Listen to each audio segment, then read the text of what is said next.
we have a slight problem here. And the problem is that somehow this idea has gotten into our heads, into our minds, that mind is a problem, mental patterns are a problem that need to be fixed. And the whole intellectual, spiritual, psychological journey that we undertake is to fix this entity. And this is what J. Krishnamurti called the trap of becoming. Somehow we have this idea that I'm a flawed human entity just because I exhibit certain patterns, certain reactive patterns. And then I go in search of rectifying myself, in search of improving myself, with the hope that this is going to fix my relationships, this is going to fix my life, it will help me lead a better quality life. And all of these parameters are based on what is considered as normal by the society. So it's like a handful of people with their limited experience decide that this is normal for the society. And we see what the majority says and we just blindly follow them. So up till now, I have been putting light on the patterns of mind. Now, the implication there was not to eradicate the pattern, was not to make you into a better human being. Because you are not the human experience, you are the being. And being does not require any rectification, it does not require correction, it does not require deconditioning, so as to speak. But we feel that we need to correct this image that we have formed of ourselves. So let's say our mind keeps on saying that we are unworthy of love, and people are going to abandon us because of these patterns that we exhibit. And we classify that in our mind as something abnormal. So we don't see these things for the way they are, but we go by what the experts tell us. And the experts, they draw a boundary. They say that if you have this listed 1, 2, 3, 4 traits, then you're quote unquote abnormal and you need fixing. And they say that they are doing that for the betterment of the society. But despite everything, despite all of these tools, fantastic tools available, which have their merits, I'm not saying that these tools are not valuable, they have their merits, but we are not looking at this human conditioning in totality. We are looking at this conditioning from a filtered perspective, from a biased lens, from a very limited lens. These patterns are not something new.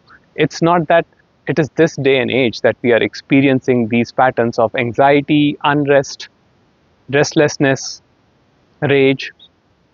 These have been there in human beings since their existence, I would say. Now, this should not be used to create unrest among people, to hurt another one. Because if you say that, okay, just because I have a certain pattern, my mind is a certain way, then that means I can just, hurt anybody. I can just throw energy on other people. No, that's not what I mean here. What I'm saying is that it is not a flaw. Your human conditioning is not a flaw. Your human conditioning is how God made you.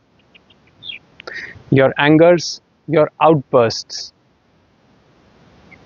Your irritations, your anxieties, your mood swings is how God created you. It has come about through conditioning, layers and layers of conditioning. And a lot of this conditioning that happened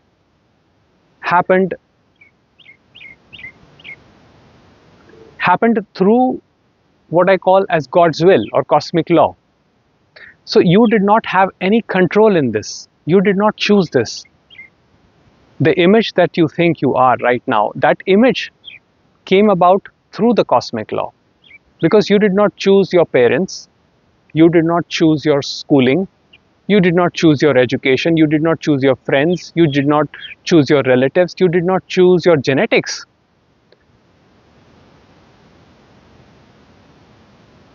All of this happened. It happened, and you were not in charge, you were not in control. So right now, whatever image you are, whichever way you are, that is perfect. The whole trap is, no, I must change. I must change because it is making this person uncomfortable. It is making the society uncomfortable. Again, I'm not saying that one should use this concept to throw emotions on another person. If you throw emotions on another person, there will be retaliation from the other side. You will either be blocked or they will leave. That will happen. So if you do that,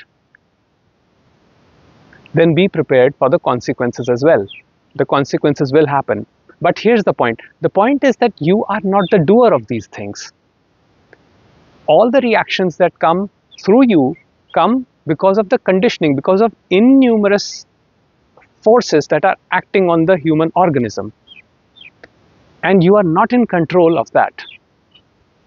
But your whole life goes in trying to fix yourself. There is no fixing the limited self, because the limited self by itself is not the consciousness that can use its own instrument, which is the mind, to fix itself. There is no fixing. What are you even trying to fix? That is one story that the mind tells itself. I am doing this for my healing. I am attending this lecture, this class, I am listening to this teacher, I am talking to these people, and I am improving. It tells itself that story. And then when the reaction happens, let's say after years, a reaction happens. A reaction can be in any form. It can be an emotional reaction, or one can go back to addictions or substance abuse or indulgences after quitting them for many years. Then one berates oneself so much and says, look, how much hard work I put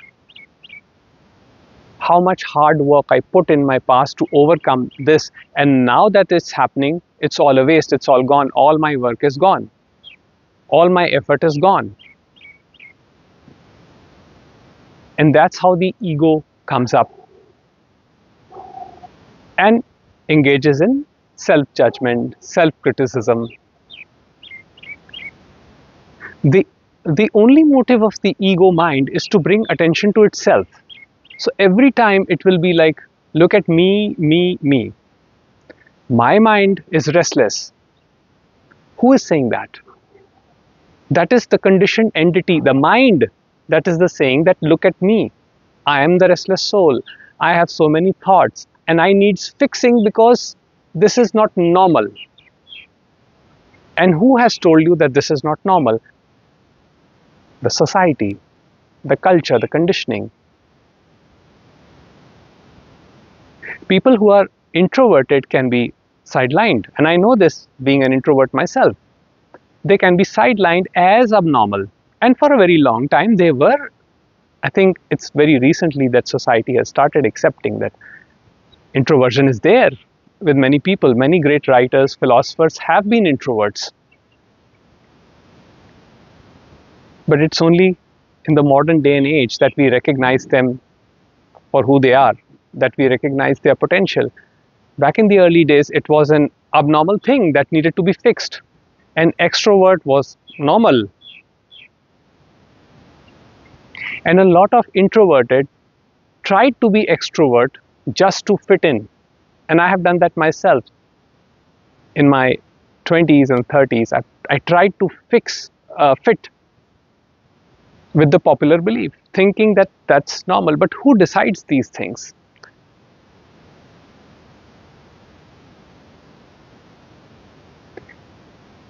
If you're sitting in a classroom full of children, and let's say 70% children decide that yelling at each other is normal, the rest of the group will automatically adapt to that behavior, and yelling will become a normal thing for the mind. So every time they meet and yell, it will be a normal thing. So mind gets trapped in its own story. It gets trapped in this dichotomy of one side being the flawed entity and other side trying to fix that entity, and they are both opposite movements. The mind cannot be fixed using itself as the instrument of fixing it. I don't know if that makes sense. But we are given this view that we are flawed, that we need fixing. All that needs to be seen is this whole movement of mind, what it is creating for us. It is creating the problem, isn't it? The problem never existed before someone told us that it is a problem. Now that we are told that it is a problem, we are hell-bent on fixing it. We are trying to find a solution. So people are told that they have this problem, and the mind adapts to that. Mind is it's a fascinating instrument. It adapts to that. It says, oh, I have this problem, and then they read online that what are the symptoms of this problem, and they start exhibiting those symptoms as well. Otherwise, before, there wasn't any concept. So when the concept was introduced, we started enacting those concepts. That's what mind does. It creates a story, it creates a belief, becomes fixated to the belief, and then just goes into that completely. Oh, I need to fix myself. The point here is, there is nothing that needs to be fixed. Your nature is beingness, which is whole, which is complete. It does not need fixing. If you try to fix yourself, what you'll come up with is a future projection of an idealized image.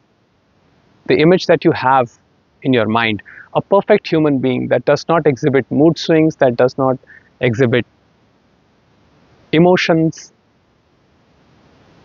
a being that is perfect, having perfect relationships, perfect job, perfect life. That is the vision that is given by the society. But that is just a fake idea given by the society to control people, to make them conform.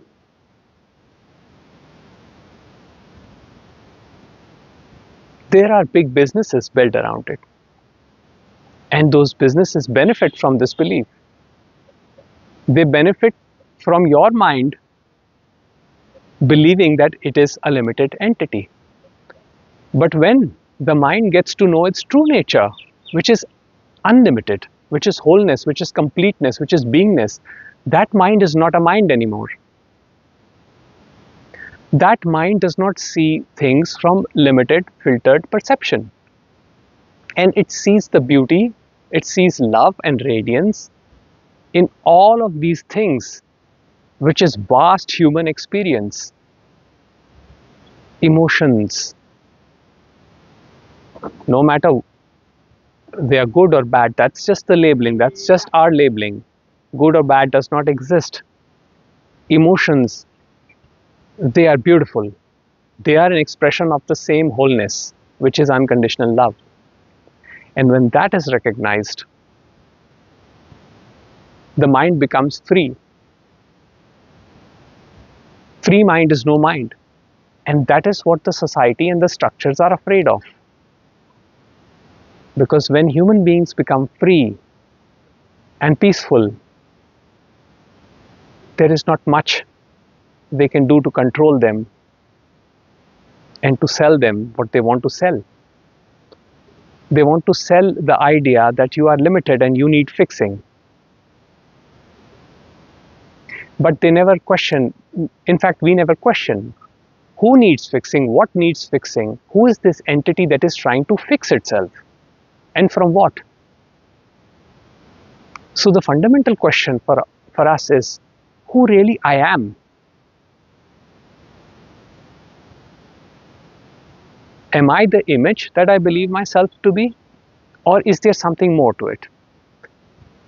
When that question arises, things begin to break down. And we experience ourselves as this awareness which is expressing this beautiful human experience that we call duality. It is colorful. It is not good or bad. Duality is not good or bad. It is colorful. It is full of variety. There are all kinds of experiences in this.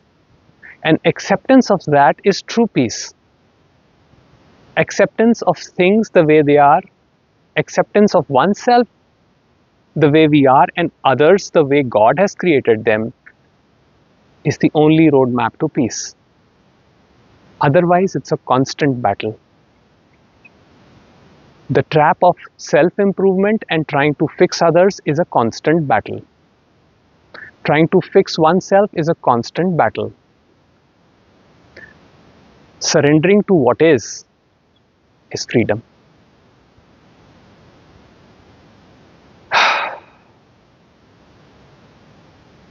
Thank you. Wish you all a very nice day. Take care.